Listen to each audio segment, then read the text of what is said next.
And it is important. That's one of the things that I love about the Muckrakers, is we do have time to unpack all these things. As you know, I also present a series called Fake or Fact, where we drill into the different claims that are made. And so I was having a look at some of the claims by Netanyahu in his speech, some of which are really quite abhorrent. He stated, for example, that Israel has allowed over 40,000 aid trucks into Gaza, providing more than 3,000 calories per person per day. The fact, however, is that aid agencies dispute the effectiveness of these numbers.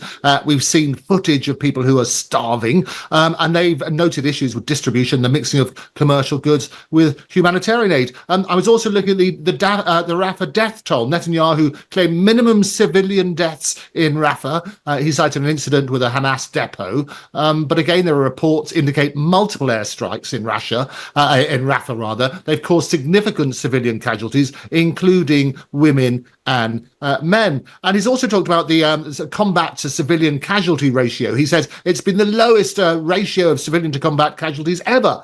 But again, experts and sources challenge this, suggesting a higher civilian death toll, with about 70% being women and children. And finally, when he was talking about the protesters outside, he said, look, Iran are funding all these US protesters.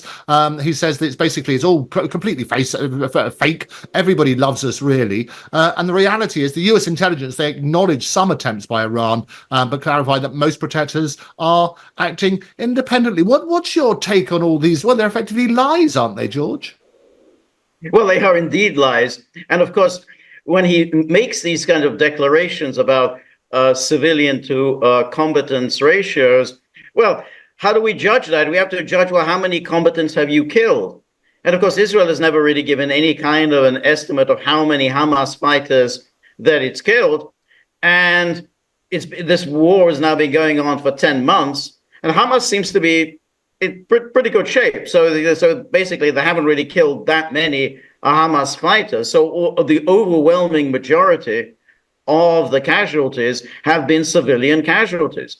And, this has just been the Israeli propaganda, which is to say somehow, oh, we're killing all these Hamas fighters. Well, who are they? Where are they? Because everyone is witnessing all the women and the children that have been killed, all these camps that have been destroyed.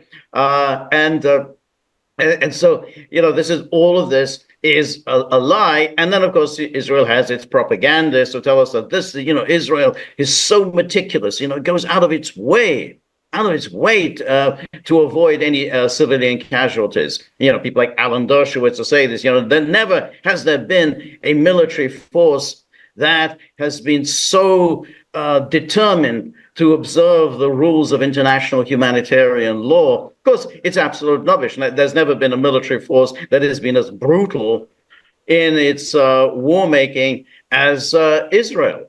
And they just compare it to other countries. Compare the war in Ukraine, for instance. Now, the war in Ukraine is, of course, terrible in itself. However, we have clear ideas of how many civilian casualties have been and how many military casualties. And you can say, well, that's a war in which the overwhelming majority of the casualties have been military casualties, combatants, rather than civilians. And then let's think of an example like the British in Ireland during the Troubles. Again, the British didn't go off and say, we've had it with the IRA. We're going to go and bomb Dublin. I mean, we're just going to go straight in and bomb Ireland, because above all, we need to crush the IRA and crush the threat from terrorism. Nobody does it. Nobody does what Israel does, which is essentially attack all its neighbors, which it does on a regular basis, always has done throughout its history, attack all its neighbors, attack civilians in all of its neighbors, and then it justifies it by, of course, invoking the Holocaust. Never again, never again, never again. Therefore, we can do whatever we like, however brutally, however cruel, because we can never have another Holocaust. So that's it. You can just, justify the most horrific crimes because, of course, we have to save the Jewish people. Yeah, no, and absolutely. Well, we're going to look a bit more at those claims and debunk some of them, and also talk a bit more about propaganda as a weapon of war. I always say that the first casualty in war is the truth. We'll be back after these messages.